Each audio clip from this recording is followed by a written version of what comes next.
fois. Bonjour Daniel Denou.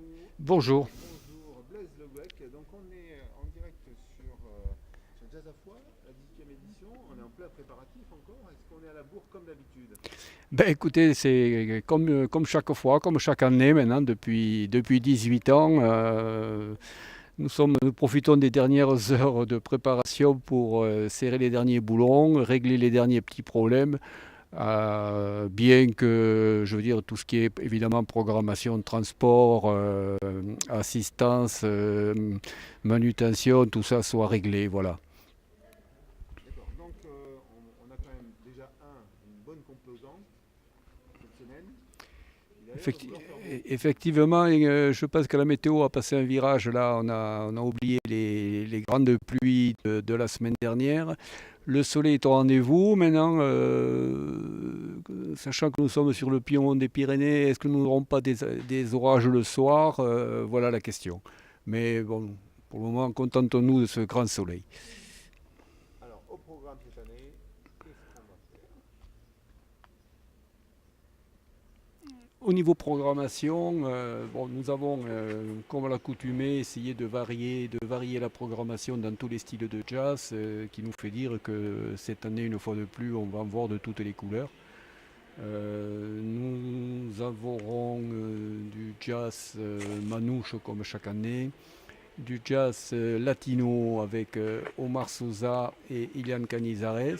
Nous aurons avec Ilian Canizares une chanteuse puisque ça nous est demandé aussi régulièrement.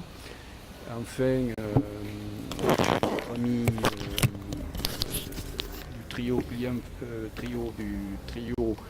Guillaume Flouza va nous apporter sa touche américaine puisqu'il a passé 7 ans là-bas et nous a ramené les standards US plus des compositions à lui, ainsi que Kylie Zoot nous fera profiter de ses compositions ainsi que plusieurs standards de jazz américains.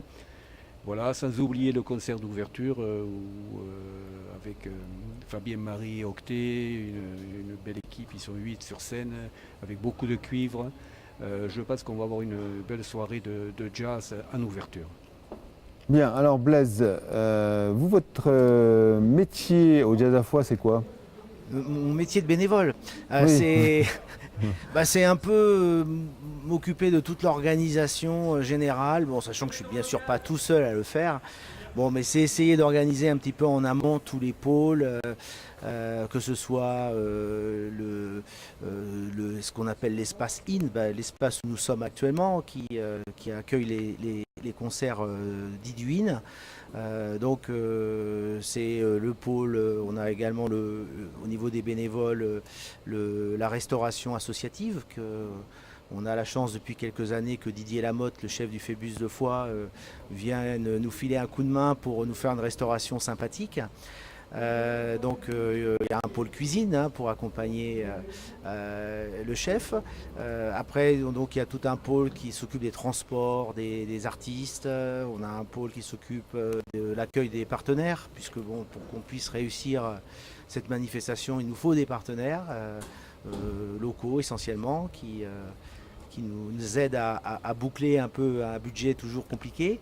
Après, on a l'espace du off. Alors le off, c'est des concerts à la fois en ville à partir de 18h. Alors on a les Bowling Cats qui tournent sur toute la vieille ville, et puis on a un concert sous soit la grande halle de Foix, soit la halle Saint-Volusien, tous les soirs à 18h, plus un autre concert au village, ici même, dans la cour juste à côté. Tout ça gratuit, qui nous permet de démarrer la soirée sous les meilleurs auspices. Alors l'histoire me dit que il y a le début, il y a le concert, et puis après, il y a après. Ah, l'après, le jazz, au sens qu'on appelle la jam session, c'est le moment où les artistes, alors parfois ceux du in, mais des artistes du off et du grand public, vient avec son instrument pour faire de l'improvisation. C'est les fondements du jazz. Jam, c'est jazz autour de minuit.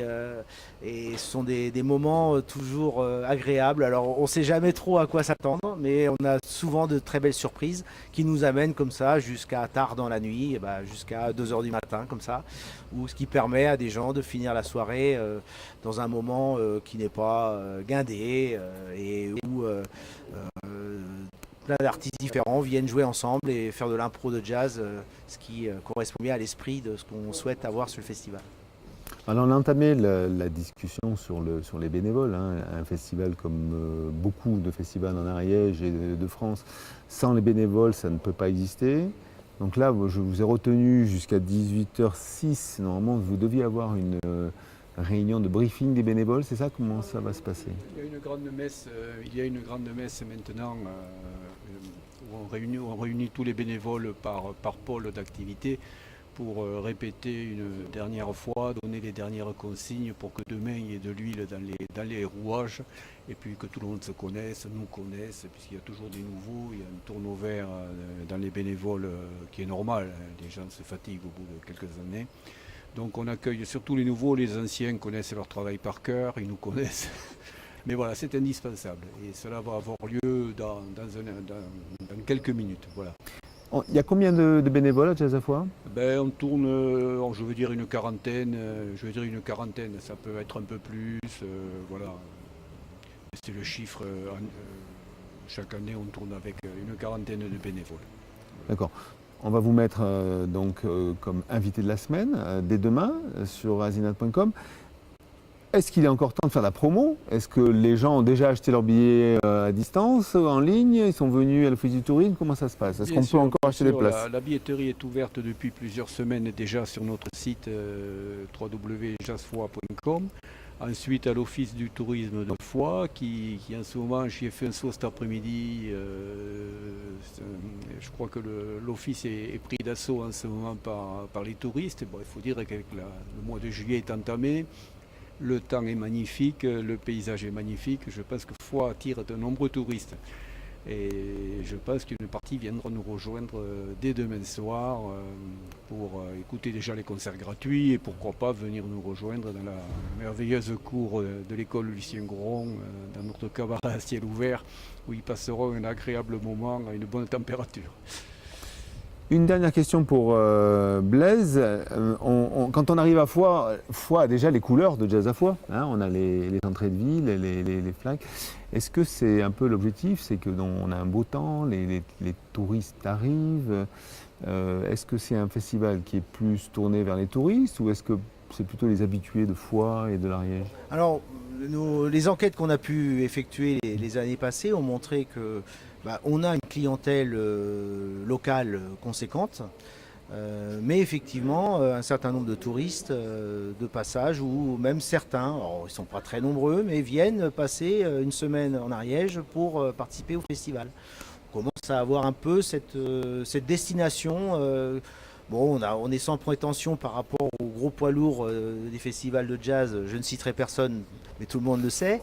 Mais parce que nous, ça se veut un petit festival avec un esprit familial où tout le monde peut se retrouver, c'est pas guindé, et donc c'est vraiment ouvert à l'ensemble des gens qui ont envie d'écouter cette musique très diversifiée et qui fait que tout le monde peut se retrouver à un moment ou un autre sur les festivals off ou in de façon à passer un moment agréable. Bon, Daniel et Blaise, je ne vais vous pas retenir plus longtemps puisque déjà on a dérapé, ça fait 10 minutes de retard, il n'y a plus que 5 minutes pour le quart d'heure ariégeois. Bonne réunion de bénévoles et dès demain alors? On vous attend nombreux. Merci. Entendu, merci. À demain.